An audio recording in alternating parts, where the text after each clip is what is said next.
Olá, esse é o programa Conversando com o Cardiologista. Hoje, como convidado, o Dr. Rafael Calduro, médico nefrologista formado pela Universidade Federal de Santa Maria e formado em nefrologia pelo Hospital de Clínicas, Universidade Federal do Rio Grande do Sul. Dr. Rafael, é um prazer trazê-lo ao nosso programa. Nós já tínhamos pensado em várias ocasiões de trazer aqui o Dr. Rafael pela sua dedicação nessa área, que é muito importante para toda a sociedade.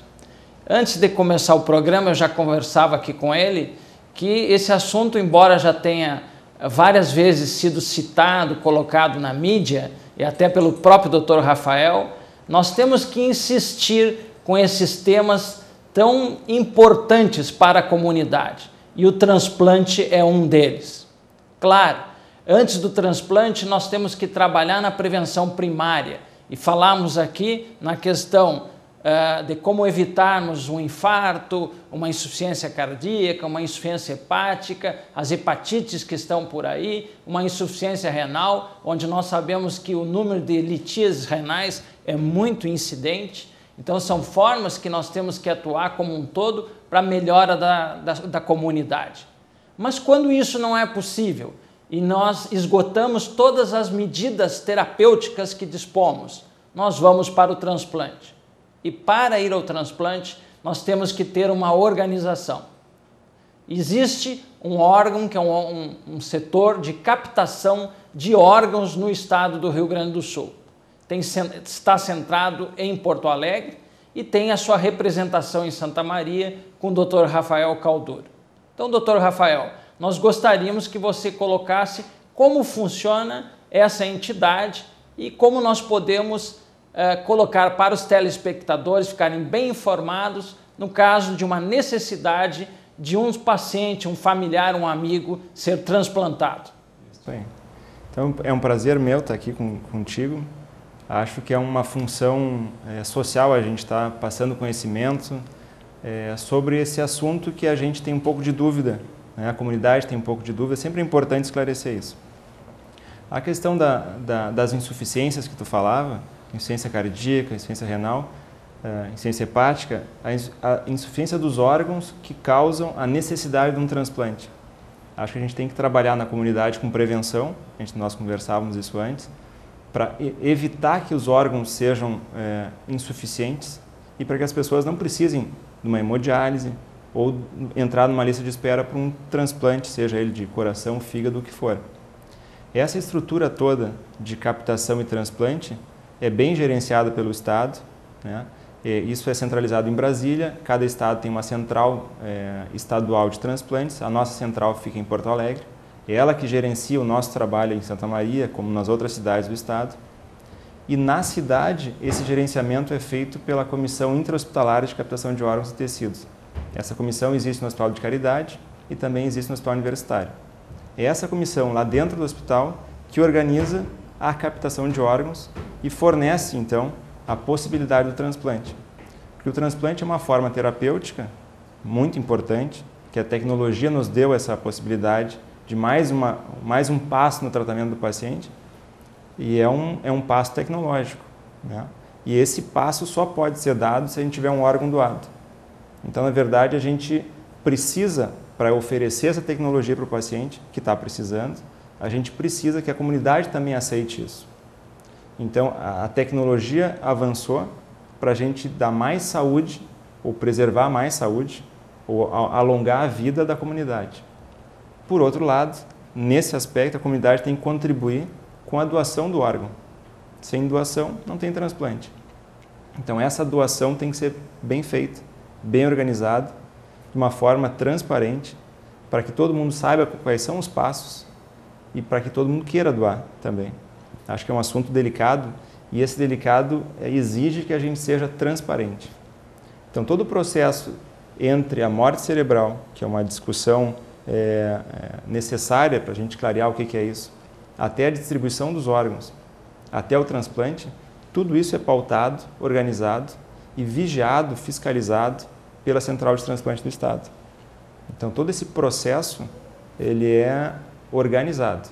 E a organização é feita dentro do hospital, no caso do Hospital de Caridade ou no Hospital Universitário, e também no hospital onde vai ser feito transplante, se não for aqui, mas tudo isso gerenciado por uma central estadual. Todos os hospitais possuem essas comissões intra-hospitalares? Pois é. Essa comissão intra-hospitalar, ela existe por força de lei. Então, tem uma lei de 2005 que obriga todo hospital que tenha mais de 80 leitos, seja ele privado, público ou filantrópico, ele tem que ter essa comissão. A função da comissão, como eu estava dizendo antes, é organizar a doação, a captação dentro do hospital.